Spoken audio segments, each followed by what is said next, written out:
kusoo dhaweynaynaa abwaanka da'da Muxyidiin oo ka hadlaya arinta in badan la isla dhexmarayay fanaaniinta Cumar Shooli labada Cumar Shooli iyo Dalmar Yare oo balqadiyadiisa wax ka weydiinayo rayigiisa wuxuu ka oran lahaa ama dareenkiisa uu ka cabiri lahaa aad Muxyidiin ka oran lahay bismillaah wallahi horta inaan in badan ka hadlaa ma way qurux badnayn ba inaan ka hadlaana ma way wanaagsaneen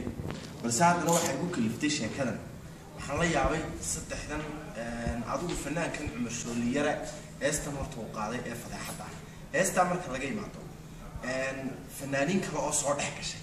oo ay kamid yihiin Dalmar oo kamid yahay Cumar Shooli weynaa taas oo de meelo badan YouTube-ka su'aalo isugu dhibdhibay balse waxa ka qurux badnaan lahayd inay iska ka aamusaan ee halka kaga baxaan balse imka waxay noqdeen dameer dhaar raacday u bay noqdeen macnihii dameeriga labadiisii daan waxaan islaamin u bay noqdeen marka waxa qurux badnayd inay iyagu halka kaga xaraan balse kama yahdeen hatta BBC-da Cumar Shooli waraysatay kii weynaa labadoodaba dooddoodii markaan dhageystay de mid waxa ku leeyahay qodobaynaya hadalkiisu kuma jiro mid kasta wuxuu ka hadlayay waxayna garanay mid wuxuu doonayay wuxuu diidayay muu kala garanay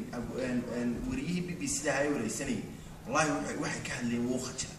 macnihii su'aaluhu ku tuuray mid waliba waxay ku noqotay su'aal ay ka jawaabi kari waayaan labaduba sidoo kale Dalmar isaga lama waraysan oo de warays meelahaas ma arag laakiin YouTube-ka ayaa isaguna uu muuqaal ku soo gudbiyay oo ku eedeynay ku dhaleecaynay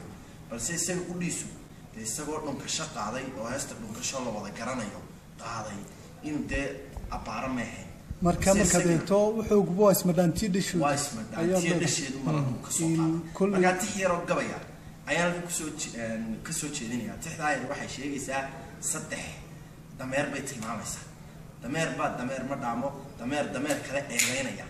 ayuu baan ka dhigay ma garanaysaa maadaama fanku de qurun uu yahay oo aan ku tilmaami karno xayawaanka de ugu liito dameerku kamid yahay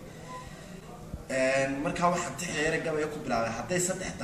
dameer isdoontaan dood balaaran ay yeeshaan midkoodu dagaal ku qaado dambaabidhada in lahayn iyo magaceedii dameernimo dadku inuu isku caayo darbi kasta uu ka sheego doqonnimo adaa ka yeelay waa Cumar Shooliga weyn kii yaraaba jawaabayo leh deetana kii kala jawaabo dadka la iskama abaaree magaceedna dameernimo dawriskii waalidkay iyo waa dadaalkii hooyaday ee makirigaaba dameera macnii makirigaaba de lagu bixinaya fanaana oo Cumar Shoolina ah makirigaaba dameera dabeetana haddana wuxuu jilaacayaa Dalmar oo jawaab siinaya waa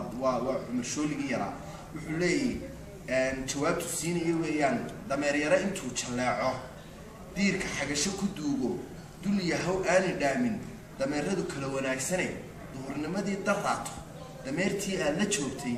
intay ku dareertay xaadu dadkoo ku wada arkaya dusha maad uga baxaynin waxaan leeyahay cabdi oo kamaramaanka